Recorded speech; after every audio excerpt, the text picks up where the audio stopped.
Welcome back to the Cineposium podcast, where each week members or collaborators of Cineposium curate films for remote viewing, and then talk about those films on this podcast. In this week's episode, Samantha Tecson, Mike Mazzacane, and Erik Pitz discuss films from their hometown or state. Enjoy the conversation.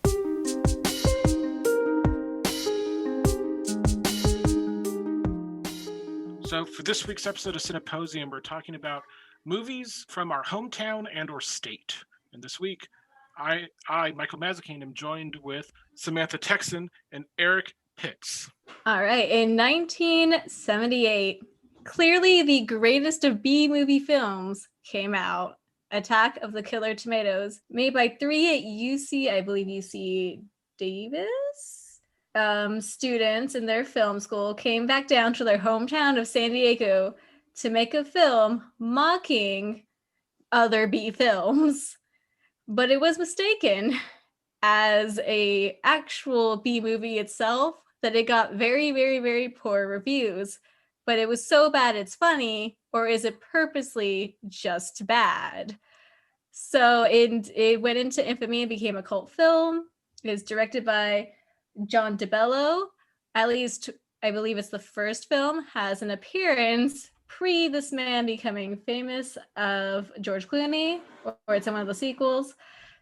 And one California, I believe he eventually becomes a governor or senator, but currently right now he co-owns or helps own the Padres, San Diego Padres.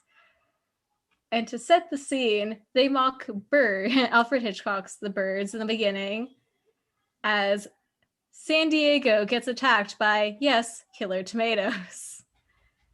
The grocery, as they call it, a vegetable, but it is a fruit, attacks everyone. The government is sent out to deal with it, and it includes a man who is a master of disguise, who eventually one time dresses up as Hitler, a crazed soldier that also wields around a sword, and someone named Mason Dixon that also solves the crime. At the end, by having eventual Pearl Jam drummer, who was then the director's neighbor, sing a song called Puberty Love. They defeat the tomatoes, and at the end, carrots are the next vegetable on the list to attack. It is a hoot of a film. So have you guys seen it before? I have not. I've only seen Attack of the Killer Tomatoes, the animated series that aired on Fox Kids in the 90s. That was a thing? Yes.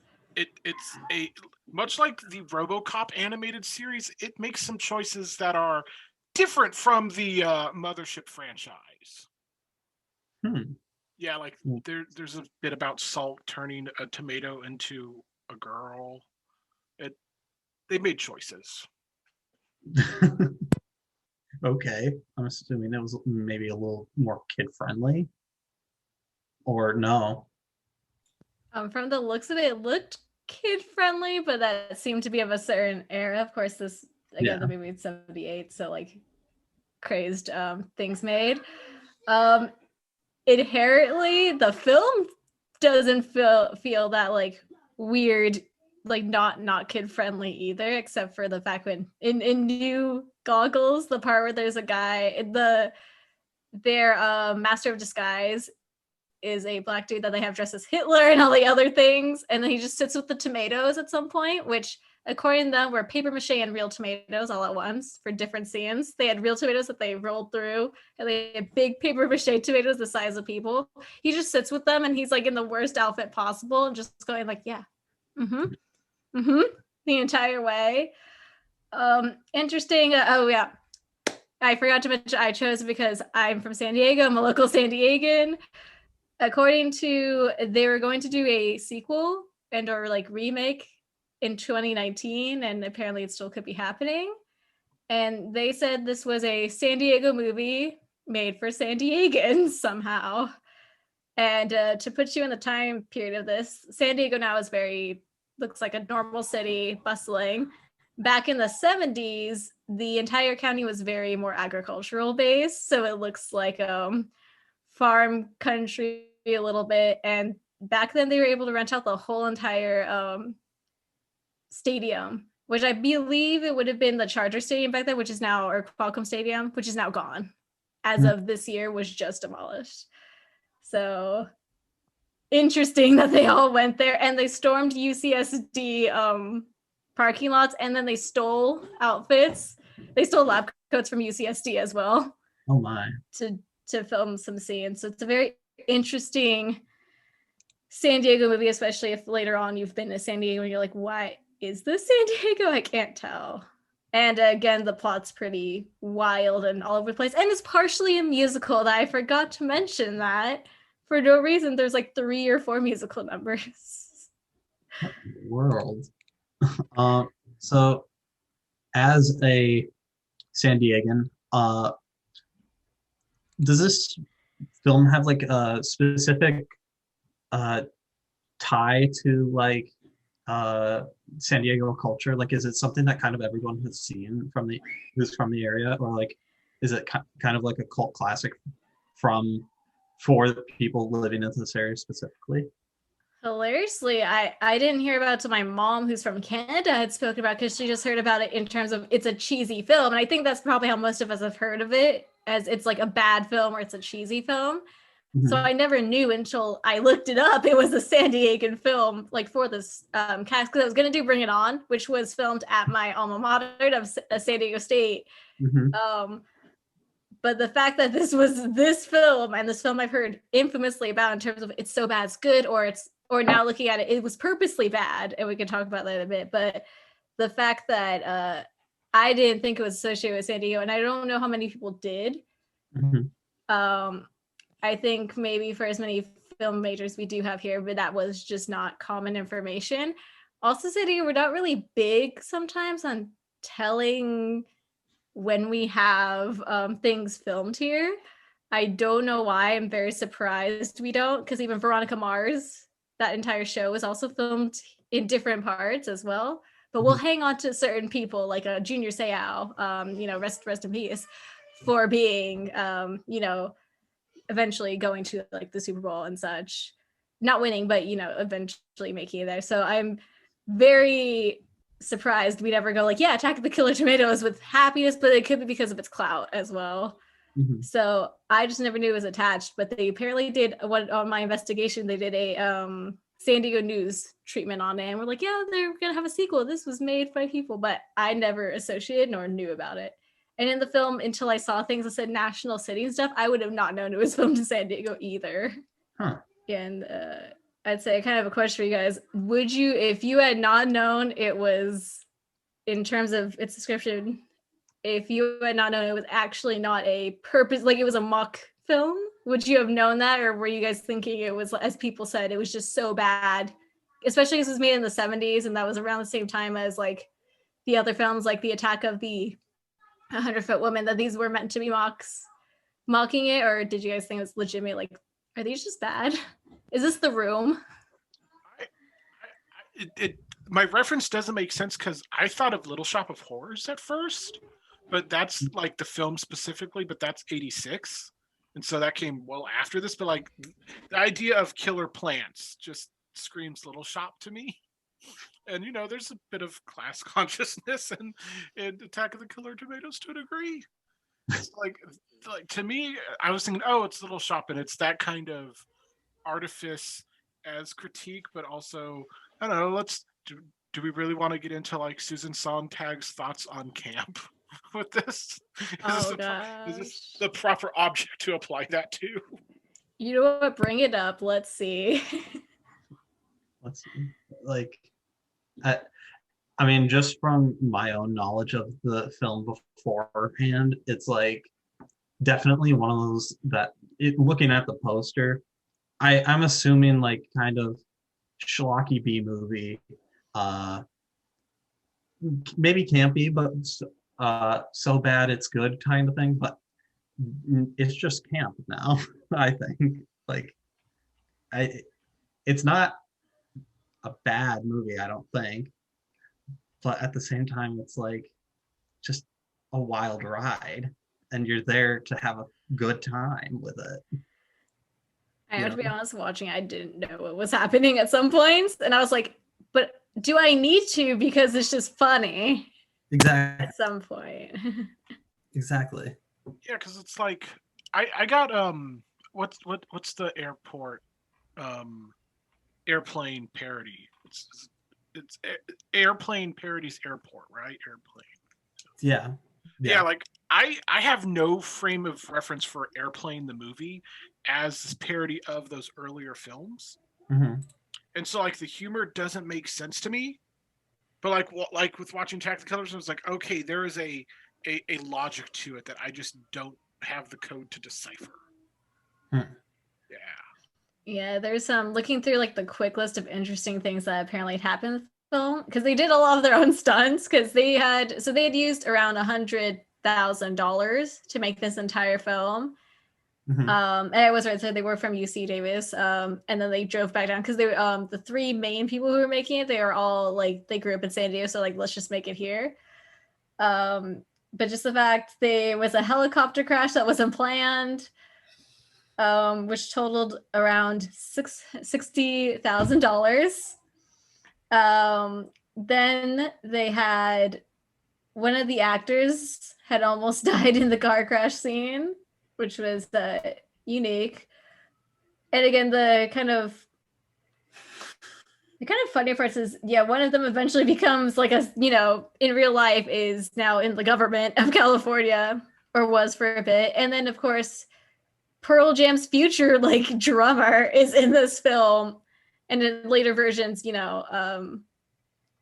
Clooney. So it's the fact, kind of a wild ride of who's who and weird stuff that you're like, I never would associate with this film either.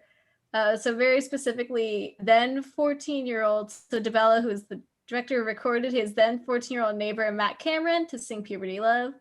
Later on, obviously, he becomes the drummer of Pearl Jam, which I think was just one of the more interesting facts. And again, one of the first, either in this one or in the sequel, George Clooney. Out of anyone else, George Clooney. Maybe he's just attracted to camp. Gotta get your start somewhere. So, and also you're forgetting Matt Corona's stint in Soundgarden. Like, to me, like that's more important than Pearl Jam. But like that's an eclectic object of connections. Yeah, like I'm just thinking like your 6 Degrees of Kevin Bacon type game, and getting that like George Clooney. How's George Clooney in the same conversation as Matt Cameron, or like that thing? But then there's just these weird little connections going on through, of all things, Attack of the Killer Tomatoes. Yeah, a movie that quotes, according to, they had a really long, especially because this was for them doing the reboot, but they had a really long interview with Bon Appetit magazine. So not the Condé Nast canceled, not that one, but their editing other side. But they had mentioned they were called the worst vegetable movie of all time, which I didn't know there was contenders. The Golden Turkey Award said it was misleading to say the nomination of Attack of the Killers for the worst vegetable movie was a result of intense and exhaustive research. We're doing the world's worst film festival. We love Attack of the Killer Tomatoes on it. So again, it's a movie that, I mean, it must have had enough traction to get a potential sequel that they promised would be just as terrible. They're like, yeah, it's going to be bad. We're going to have a lot of money, and it could be bad. So the fact that it's just known for being so bad is its legacy, but it was enough to make it a cult classic that's always brought up. I believe some clips were also used in episodes of like, what's that show where they, something 3000? Oh, Mystery Science Theater. Thank you. Mystery Science Theater 3000, I believe, had used some clips from it. And I think their actual start of how this gained traction was because the Muppet Babies, if you want more degrees of weird things, the Muppet Babies had a clip of Attack of the Killer Tomatoes in the episode The Weirdo Zone, where Fozzie Bear recounts his adventure with Attack of Silly Tomatoes. They were, of course, attacking him, telling bad jokes. It turned out to be a popular episode, and the New World had connections to Muppet Babies, so they had contacted it and asked if they wanted to do a sequel. So there was connections to the Muppet Babies as well. So for a film that's so bad, San Diego, you need to be more proud of it, maybe. It's not actually bad because it was misguided and a student film. So we have to give large forgiveness student films in the 70s made at places like San Diego from UC Davis. Mm-hmm. They're not known for being film schools to everyone who's listening as much, especially back then. So the fact that these are, they were trying to make a mock film. We got duped. We thought it was real. Who knows? But the legacy continues on, and I think I don't know, what are your guys kind of like lasting thoughts on Attack of the Killer Tomatoes, or any other thoughts? Because it is a short film to honestly talk about, and there's most of its dissections were about camp and what does it mean to be a mock film? Well, like, it's in that tradition of like arachnophobia. Because, like, is Arachnophobia a campy mock film, or is it legitimately serious? Because, like, I can't tell with this movie. Like, it's obviously a B movie in its aesthetics and production. And, like, it's intentionally that way. But, like, its intention to be that way doesn't means it's not camp, according to Susan Sontag. So it's like you could really, it's like all things. It like onions. It has layers, y'all. Oh no, the next attack. Like your dogs. Yeah, I guess kind of to echo that sentiment, it's like one of those things where you just gotta kind of appreciate it for what it is and like enjoy the ride that it's taking you on. Because like even if it's a parody, or if it's a so bad it's good movie, then like it's purely there to be entertaining, I think, and like provide this idea of like a new way of looking at the genre that it's kind of mocking in the first place, I guess, if that kind of makes any sense. Yeah, I think the problem with all of the older like the ones that aren't, I want to say like the horror film canon, this would have been great for Alex, our usual other host, to come in because that is their field. But the fact that older horror tends to be looked at that way, where it's like, oh, they're all bad, they're all this, unless they're in the canon. So unless they're like Jason, or even way before then, Alfred Hitchcock, which they reference the birds making fun of it because it was like on strings. So I think this film ends up getting looked at in that period because there also was a big pump out of some of those, schlocky films that's like, it wasn't supposed to be that way. So I think the fact that you're right, to recontextualize and relook at it is like, oh, you were more important than we thought you were, and you were also different than the others. You weren't made to just be there. Yeah. And at the end, I think we're all like kind of agreeing on, were you entertained? Were you fairly entertained by a film made on a $100,000 budget that ends up getting a cartoon show and sequels? Mm-hmm. So it didn't do badly, as many people probably want it to, knowing if they think it's bad. Or on Rotten Tomatoes, you know what? Maybe Rotten Tomatoes was birthed from Attack of the Killer Tomatoes in a way. Because that's the image I have of it. But the fact that it was, all homemade, made through connections, made, I believe one of their friends had owned a grocery store. That's how they got the tomatoes to roll at people that were killer. So the fact that it was really homemade in San Diego, really made through friends, and back then, incredible feats of you can rent out the whole Qualcomm Stadium back then. That costs a lot for any stadium now. Oh yeah. But yeah. I think that just the fact that it's kind of this homemade movie, it's this not quite a student film, but was this the first film that they made?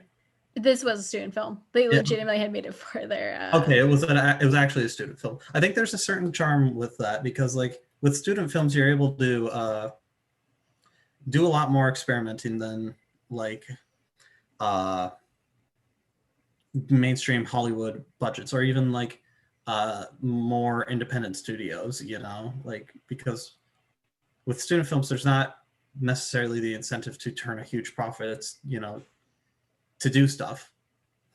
And like it gives you, it just gives them this range of what is it, potential and unexplored realms, you know. Yeah, so to kind of end on The Killer Tomatoes, I think we all agree it's worth watching for its craziness and for what it is. It's random musical numbers. It's 500 degrees of like separation from people like in Pearl Jam and George Clooney and California governors and senators.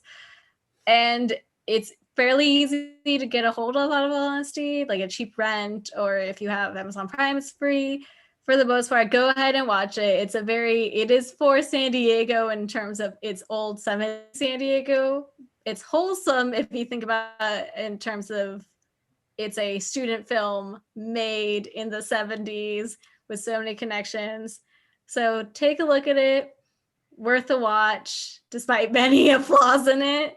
It will keep you entertained. And I think that's the main question that should always be asked, especially for these films, and it fulfills it. Mm-hmm. Right on.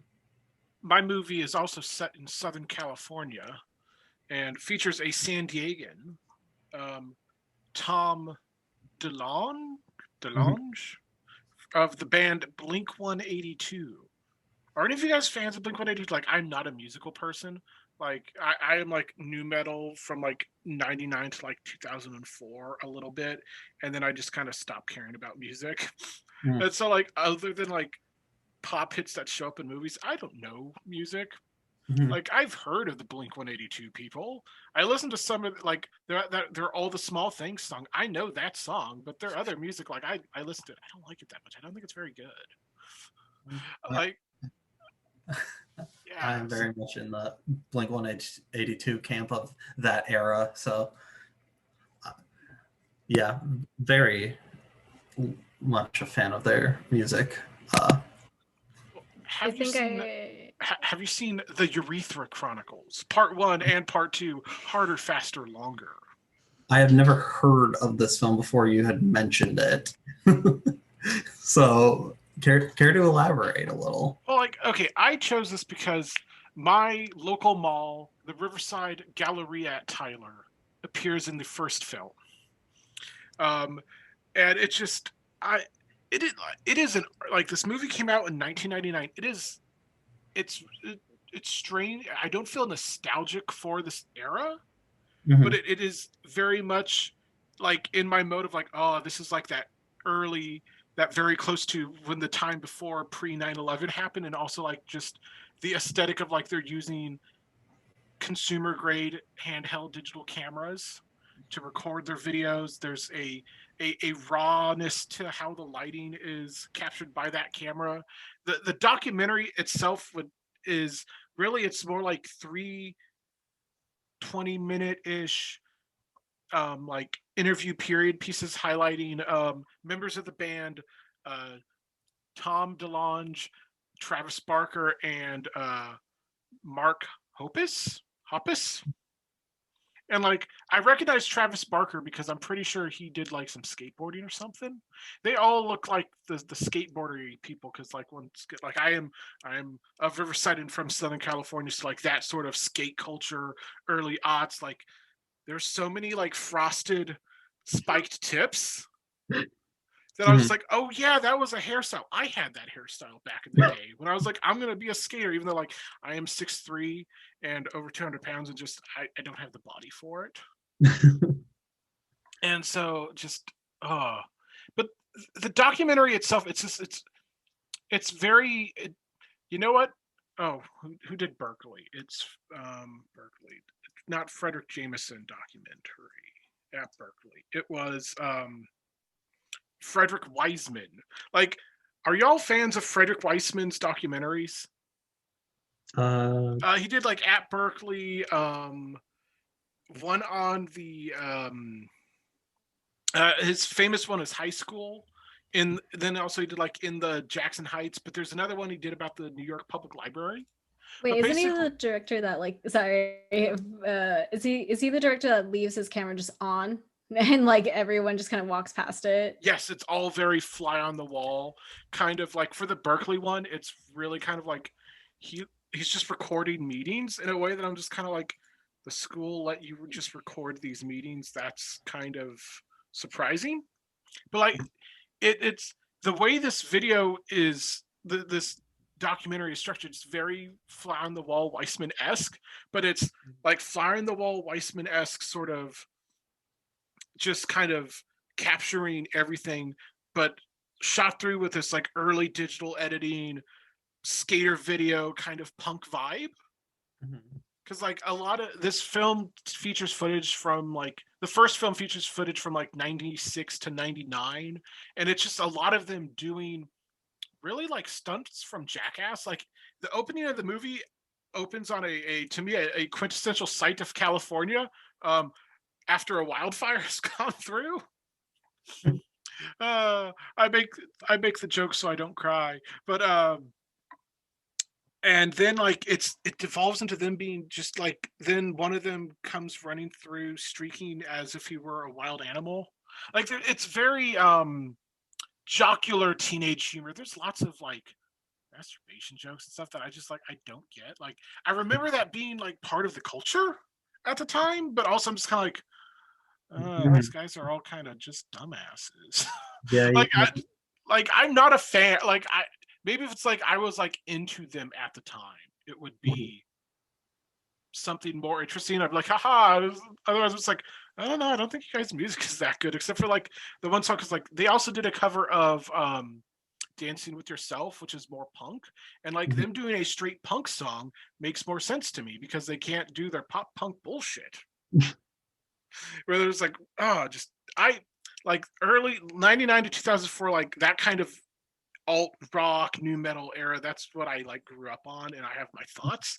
And then like 2000 and like after, is it Hybrid Theory or Meteora? That's the second Linkin Park sound CD. Whatever the second one is. Like after that, I'm just like, this my music is over. There's no more for me to do. It's and it's just very interesting, kind of fly on the wall. Like this is them in 99. They're all like 25 to 23. Yeah. And then the second part of the Urethra Chronicles comes out, and they dedicate a lot of it. Came out in 2002, and they dedicate a surprising amount to the production of their music video "Stay Together for the Kids," which they were shooting over September 11th, 2001. They're like, yeah, we did it. We got this house. We were like, this is going to symbolize everything. And I was like, you know what? Slipknot did a better Tear About the House video. And then like basically September 11th happens. And then like in the doc, they're like, yeah, we kind of thought this looked a little too eerily familiar to what we had just seen, and decided to then go reshoot the movie, the music video, which ends up just being this kind of lame performance outside a derelict mansion-esque space with these columns that look very White House-esque actually. So it's I don't know. It's a very interesting artifact of its time for me. Like that's what I liked about it. It's like how it's edited and moves is very much like late 90s, early 2000s, like early consumer grade like documentation of things, even if I don't find the personalities that are covered to be engaging or interesting. Yeah. It's just very like it's just very like Southern California of that era. Like is what I get out of it the most. Like, yeah, I remember that, even though I was like 10 at the time. Yeah, I just remember like that era being very plagued in well, for one, like skateboarding, Tony Hawk being a big figure in pop culture, um, specifically at the time, as well as other professional skateboarders, and the whole pro skater line of video games being uh, very popular among both myself and those around me, as well as like you had mentioned that kind of gross out humor, uh, such as seen in films like, uh, of course, American Pie, Can't Hardly Wait, um, and a couple others that I'm blanking on at the moment. Thinking But like Wet Hot American Summer. kind of, yeah. But like very scored by these pop punk soundtracks, and that whole like um aesthetic of the skate video in a sense, just because they're kind of trying to be hip with it, for lack of a better phrase, I guess. Yeah, it felt very. I mean, it was the era of Jackass, so it felt very Jackass when they were just saying stuff. And I was sitting there like as a Filipino in the opening, and then being like, when they heard when like Filipino kids get like a blowjob, like that they're blah, blah, like saying a weird joke, and I'm like, oh, that's a weird thing in part one. And it was just like, that's really awkward. And then you look back, it's like, that was the humor back, especially for the and I could, like when I was helping my teenagers, even now, our students, they still kind of have like that residual humor. And I don't think all skateboarders are like that, because Tony Hawk seems like, you watch videos and he's really chill to the point where people don't know they met Tony Hawk, and that's a meme. But but like Mikey, you were saying, very SoCal, very then, where the humor was just like, yeah, bro, dicks, oh, and then like you're sitting there like, ah. Like some higher version of that's funny, but like 17 times in a row, very Jackass era. And it's kind of funnier when some of those shots were also like, they are a mixture between Wiseman, but they also feel like very like homey and like handheld of back then too, where you're like, I can imagine you skateboarding and holding this, even though maybe you're not skateboarders. But it was just a very of the era film that felt funny to watch, because again, I also like, I totally know I've heard like Blink 182 music, and I've my uncle and some other people who were more 90s, who were there like in high school or like a little bit older in the 90s, were more into it.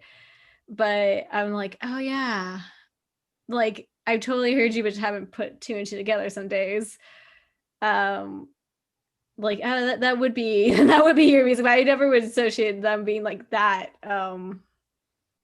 where they'd be that American Pie, very, very jackassy. I'm like, oh, I just thought your music was like this, because later on versions of like punk and pop, two people are like completely different, where the person's like, I'm really nice, I don't make those jokes, but my songs are like MCR and about suicide and other stuff.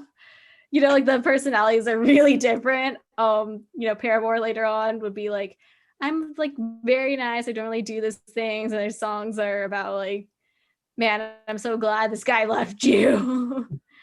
So it's really funny. And of course it's funny to see that type of music and being like, oh, that's very encapsulating of a specific area, that being SoCal. Oh, that was us. And then very just that culture. So it's funny to watch, but I could see, as a warning to anyone else who might want to watch it, there is incredibly offensive jokes, and you might not be okay with a lot of them now, especially because they're very poorly aged. But most of it is very handheld, and like, I would say it's like a family together. Yeah, like, yeah, it's very much like there is a rawness to how they interact with each other, like in a way that it's just kind of like, man, like this is an era before like they have cell phones, but it's before picture phone, like camera phones. Mhm. Because I'm just like, how can you get away with this stuff? Like social media would be like, yo, these people are not acting very nice. They go into a woman's restroom at one point, and I actually think they didn't realize it was the woman's restroom with how they go in. But I'm just like, yeah, like what the hell? It's very, very odd. It's very of its times. Yeah. To go from like the lows of Blink 182 to your film, Eric. All right. All right. All right. So I am from the Minneapolis area, Minnesota. And so I had to go with one of many options that includes Fargo, Drop Dead Gorgeous, Grumpy Old Men, and Juno. I decided to go with Purple Rain, the debut acting performance of Prince, directed by Albert Magnoli in 1984, I believe. And so I'm gonna start off with like my own personal relationship with this movie is like so Prince died almost 5 years ago to the day. And when I had watched this for the first time, I was a senior in high school. And it was the Saturday after Prince had died, and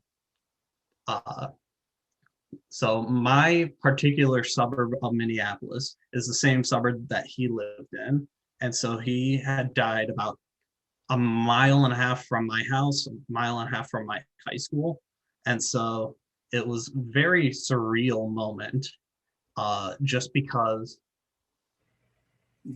living there, Prince being a very private person, nobody really bugged him or hoarded around his home or whatever. It was just kind of a thing that was there. Nobody paid attention to it. And it was just kind of a talking point, like, oh, Prince lives here. But so then that particular week after he died, more newscasters than I had ever seen in my life were suddenly surrounding this place. And so it was a very weird moment because I remember hearing the news. I was in the middle of a physics test, and my friend had just decided to run up to me and say, Eric, Prince died. And then my teacher yelled at him, he's taking a test. And then immediately after that, it was like, kind of just looking through the internet, reading about this, keeping constant updates on it. And so then I go there after school that day, and then basically my local movie theater, which now has a mural of Prince on the side of the building, it's decided to do a screening of Purple Rain on the following Saturday. So I went to that, and it was really interesting because the manager of the movie was telling these stories of Prince and how he would be like calling the movie theater at like 3 a.m. to see a movie because he couldn't go during the day, or else people would start like bugging him or whatever. So then he started to tell like Prince's movie snack habits: 2 room temperature water bottles, a box of M&Ms, and a small popcorn with the cheddar cheese powder covering it. And then also his favorite movie was like Finding Nemo. And so that was a really interesting experience for me. And so just like on that level, it was like kind of a realization for me at the level of superstardom that Prince really had, because all these people had just kind of started flocking to my town to like pay their respects at his Paisley Park Studios home. And so what I really love about the film now, just looking back at it, is you can see all the things that were very Prince-esque to it. Like, it's very well choreographed. It's very well, of course, the soundtrack is just incredible, but like, it's just, it screams Prince and it screams Minneapolis, just like being set at this legendary venue in the city, First Avenue, and featuring all the artists of the Minneapolis sound, which was like this synth-driven funk rock from the 70s and 80s that Prince was pioneering, along with groups like Morris Day and the Time, Vanity Six, and others. And it's also just a really beautifully shot and edited film. Like, I think it's one of the gold standards for musical films, in my opinion. So, yeah. Yeah, I didn't know this was like an actual movie musical before. Like I said, I always thought it was just like a weird concept album as film, and it's like it's a real musical film in a way. Like, it's like, I thought it was like Captain EO-esque, and so I'm just like, yeah, it's a really good musical. Like, it's got Prince, and there's very much, there are indeed some Prince things about it, but like, yeah, it's a well done movie. Yeah, it's like this. It's also very autobiographical for Prince, and so I think that adds to it, because it lends the, although like some of the scenes were shot in LA on like Wilshire Boulevard, like, it's very Minnesota in its feeling, and like just everything about it feels Minnesota to me, in the non-stereotypical exaggerated accent kind of way, you know?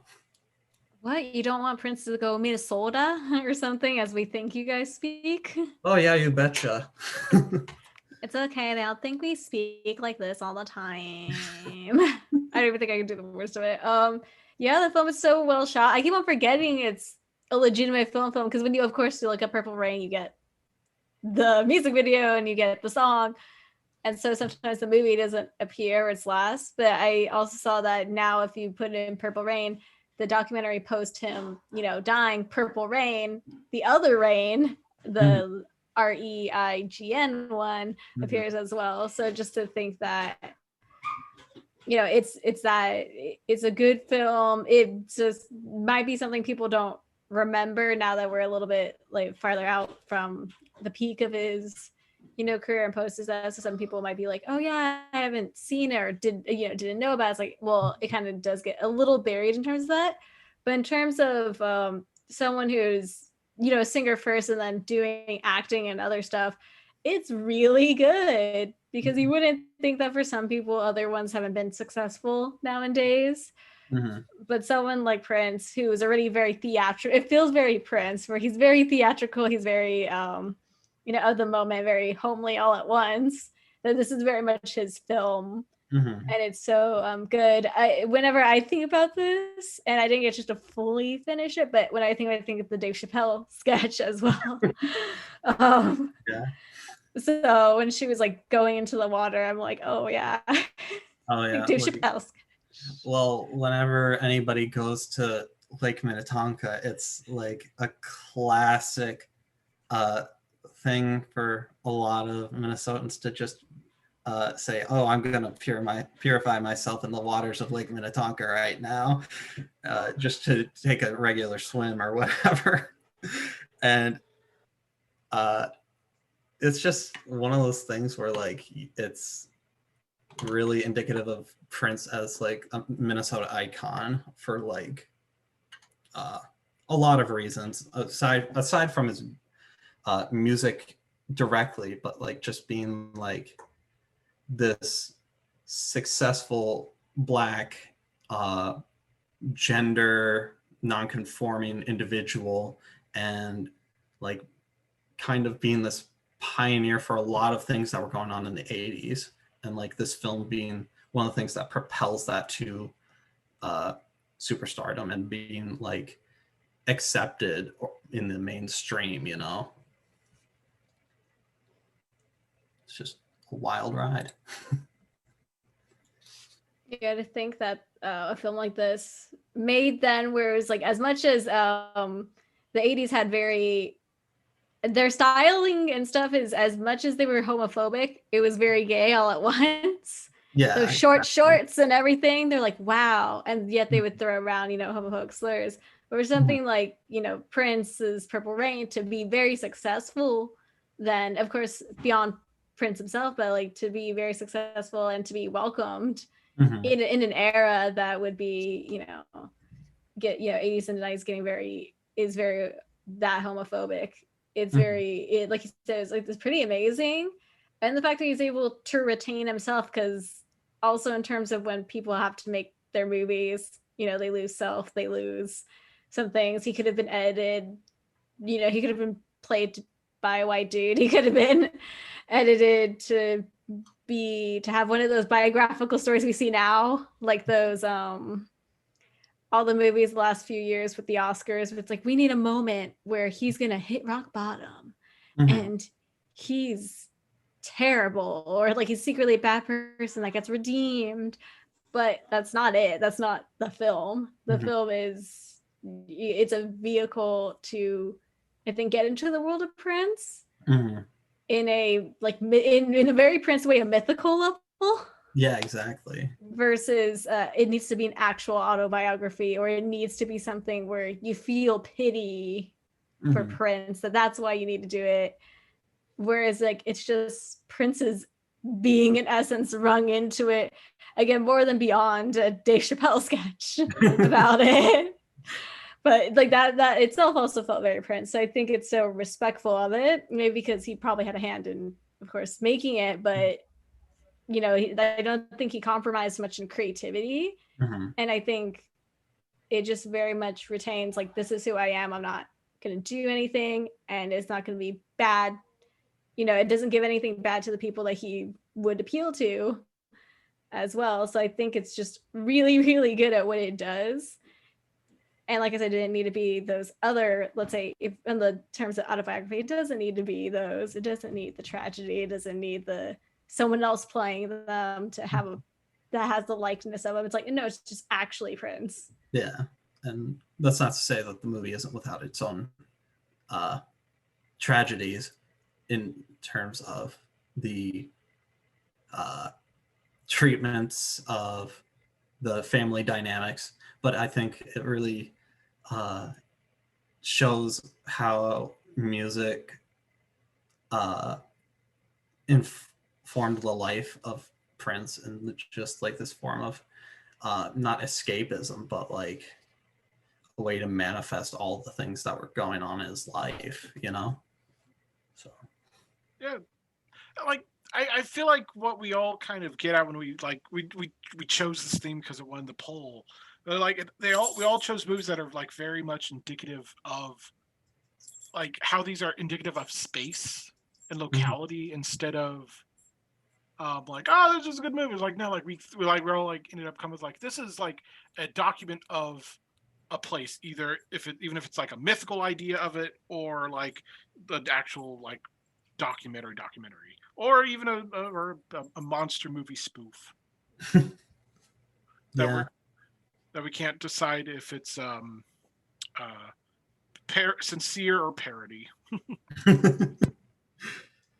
Yeah, I think it just is one of those things that like it indicates the importance of like where you're from and how that plays a role into your life in its own way, and like the different ways that we can present space on film, like be it, like you said, through monster spoof, documentary, mythological